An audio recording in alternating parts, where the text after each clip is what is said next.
வணக்கம் குழந்தைகளா. இன்னைக்கு நம்ம மழலை கதை புத்தகத்துல பார்க்க போற கதையின் பெயர் அனைவரும் இணைவோம். ஒரு அழகான காட்டில் இனியன் என்ற சிவப்பு பாண்டாவும் கவின் என்ற முள்ளம்பன்றியும் நெருங்கிய நண்பர்களாக இருந்தார்கள். அவர்கள் இருவரும் தினமும் விதவிதமான விளையாட்டுகளை விளையாடுவார்கள். அன்று ஒரு பளபளக்கும் தேங்காய் நாரினால் செய்த பந்தை வைத்து விளையாடிக் கொண்டிருந்தார்கள். அவர்கள் விளையாடுவதை அமுதன் என்ற ஆமை தூரத்திலிருந்து வேடிக்கை பார்த்து கொண்டிருந்தான். அவனுக்கும் அவர்களுடன் சேர்ந்து விளையாட வேண்டும் என்று ஆசையாக இருந்தது. அவன் மெதுவாக நகர்ந்து அவர்களை நோக்கி வந்தான். அமுதன் மெதுவாக இனியனிடம் சென்று, நானும் உங்களோடு விளையாட வரட்டுமா என்று மெல்லிய குரலில் கேட்டான். இனியன் விளையாட்டை நிறுத்திவிட்டு அமுதனை ஆச்சரியமாக பார்த்தான். இதை கேட்ட கவின், அமுதா, நீ மிகவும் மெதுவாக நடப்பாய். நாங்கள் வேகமாக ஓடிப்பிடித்து விளையாடுகிறோம்.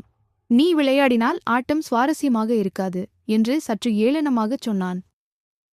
அமுதன் இதை கேட்டு மிகவும் வருத்தமடைந்தான். சரி நண்பர்களே, நான் போகிறேன் என்று கூறிவிட்டு தலையை குனிந்தபடி அங்கிருந்து மெதுவாக நகரத் தொடங்கினான். அவனது கண்கள் கலங்கியிருந்தன.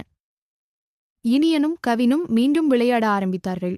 அப்போது கவின் பந்தை வேகமாக எறிய அது தவறிச் சென்று ஒரு பெரிய கனமான மரக்கட்டைக்கு அடியில் இருக்கும் சிறிய இடுக்கிற்குள் சிக்கிக் கொண்டது. கவின் அந்த துளைக்குள் தன் கையை விட்டு பார்த்தான். ஆனால் அவனது உடம்பில் இருந்த கூர்மையான முட்கள் மரக்கட்டையில் குத்தி தடுத்தன. அவனால் உள்ளே நுழையவே முடியவில்லை. அடுத்து இனியன் முயன்றான். அவன் கை நீளமாக இருந்தாலும் அந்த பந்தை தொடக்கூட முடியவில்லை.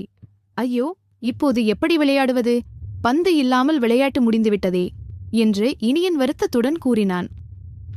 அப்போது அங்கிருந்து சென்று கொண்டிருந்த அமுதன் திரும்பி வந்தான். அவர்களின் கவலையை பார்த்த அவனுக்கு உதவத் தோன்றியது.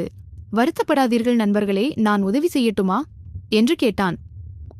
அமுதன் தன் தட்டையான உடலால் தரையோடு தரையாக ஊர்ந்து அந்த சிறிய இடுக்கிற்குள் மெதுவாக நுழைந்தான். கவினும் இனியனும் செய்ய முடியாததை அமுதன் மிக எளிதாகச் செய்தான். அமுதன் பந்தை மெதுவாக வெளியே தள்ளினான். பந்து வெளியே வந்ததும் இனியன் மகிழ்ச்சியில் குதித்தான். மன்னித்துவிடு அமுதா, நீ மெதுவாக இருந்தாலும் எங்களால் முடியாத ஒரு வேலையை உன்னால் செய்ய முடிந்தது என்றான் இனியன். இப்போது கவினும் அமுதனிடம் மன்னிப்பு கேட்டான். உன் திறமையை நான் குறைத்து மதிப்பிட்டுவிட்டேன் என்று கூறினான். அவர்கள் மூவரும் சேர்ந்து புதிய விளையாட்டு ஒன்றை உருவாக்கினார்கள். விளையாட்டு முன்பை விட மிகவும் உற்சாகமாக இருந்தது. என்ன குழந்தைங்களா, உங்களுக்கு இந்த கதை பிடிச்சிருந்ததா? இந்த கதை பிடிச்சிருந்ததுன்னா சேனலை லைக் பண்ணிட்டு சப்ஸ்கிரைப் பண்ணுங்க.